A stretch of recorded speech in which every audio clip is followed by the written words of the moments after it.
নির্বাচন আর সংস্কার মুখোমুখি দাঁড়িয়েছে। আর এই ইস্যুতে বাংলাদেশের বর্তমানে ক্ষমতার দিকে ধাবিত হওয়া সবচেয়ে বড় দলটি বিএনপি অনড় অবস্থান প্রকাশ করেছে। আজকে নির্বাচন ইস্যুতে আমাদের ডক্টর ইউনূস যখন জাপানে গিয়েও বলছেন যে নির্বাচন হবে আগামী বছর জুনের মধ্যে, তো এই বিষয়টা একটা আন্তর্জাতিকভাবে তিনি স্বীকৃতি তৈরি করছেন যে বাংলাদেশে আগামী জুনে নির্বাচন হবে। তো এই জিনিসগুলো আসলে বিএনপি কিভাবে নিচ্ছে? আর এই প্রথমবারের মতন অন্তর্বর্তী সরকারকে পাত্তা না দিয়ে এক কি বলা হয় এটাকে, ধরেন আলটিমেটাম বলবো নাকি আসলে কি বলবো, বিএনপির এই মুহূর্তে যারা আলোচনায় আছেন এর মাঝখানে আছেন বিএনপির ভাইস চেয়ারম্যান শামসুজ্জামান দুদু। তিনি বলছেন অন্তর্বর্তী সরকারকে যে আমাদের নেতা বলেছেন, জনাব তারেক রহমান বলেছেন ডিসেম্বরের মধ্যে নির্বাচন হতে হবে, ইটস অ্যান আলটিমেটাম। আপনি যদি ডেট দিতে না পারেন আরেকটু অপেক্ষা করুন, আমরাই ডেট দিয়ে দিব। এরপর তো ভাই এই বক্তব্য নিয়ে মিডিয়া পাড়ায় কমেন্ট পাল্টা কমেন্ট, পোস্ট পাল্টা পোস্ট, মানে অস্থির অবস্থা।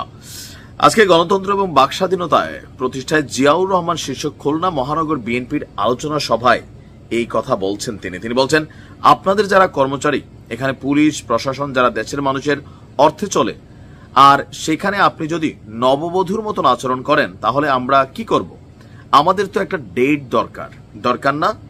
এখন পাত্রী আমরা দেখতে গেছি, পছন্দ হয়েছে, একটা দিন বলতে হবে না? দিন না বললে তো আমরা কাউকে দাওয়াত দিতে পারবো না। দিন বলবেন না, দাওয়াত দিয়ে কি হবে?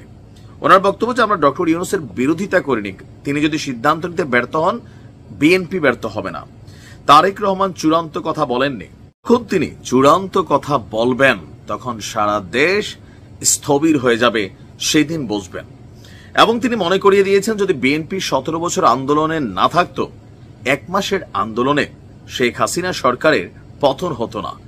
আমরা যে আন্দোলন নিয়ে গর্ব করি, সেই 24-এর আন্দোলনকে যারা ছোট করছে, শত না হাজার হাজার ছোট ভাই বোনকে সহযোগিতার জন্য আমাদের নেতা তারেক রহমান সেখানে পাঠিয়েছেন। বিএনপি বলছে আগামীতে যদি রাষ্ট্র ক্ষমতায় যায় আহত নিহত পরিবারদেরও তারা দায়িত্ব নিবে।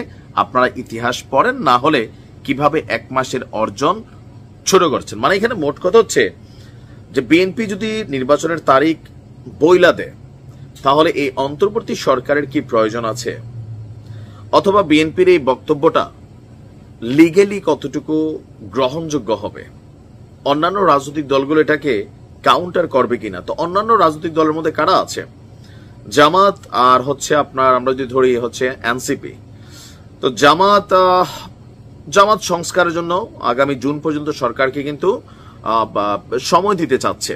বাকি আছে এনসিপি কোনোভাবেই তারা জুনের আগে নির্বাচন তারা চায় না।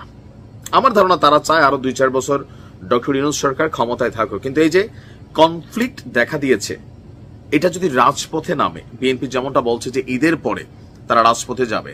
এবং আজকে বেগম খালেদা জিয়া তিনিও কিন্তু বলছিলেন যে গণতন্ত্র উন্নয়নের পথে বা গণতন্ত্রের পথে এখনো পদে পদে বাধা। বিএনপির রাজনৈতিক দল ক্ষমতার দিকেই যাওয়ার জন্যই তাদের রাজনীতি, এনসিপিরও সেম। সো বিএনপি তাদের জায়গা থেকে সঠিক আছে। এমনকি আমি নিজে বারবার আমার প্রতিটা ভিডিওতে বলি যে দুদু সাহেব যেই কথাটা বললেন যে পাত্রী দেখতে গেছেন, বিয়ে দিবেন, সব ঠিক আছে, তো একটা ডেট লাগবে না বিয়ার? সেই অনুযায়ী তো আয়োজন হবে, জিয়াফত হবে, দাওয়াত হবে, লাইটিং হবে।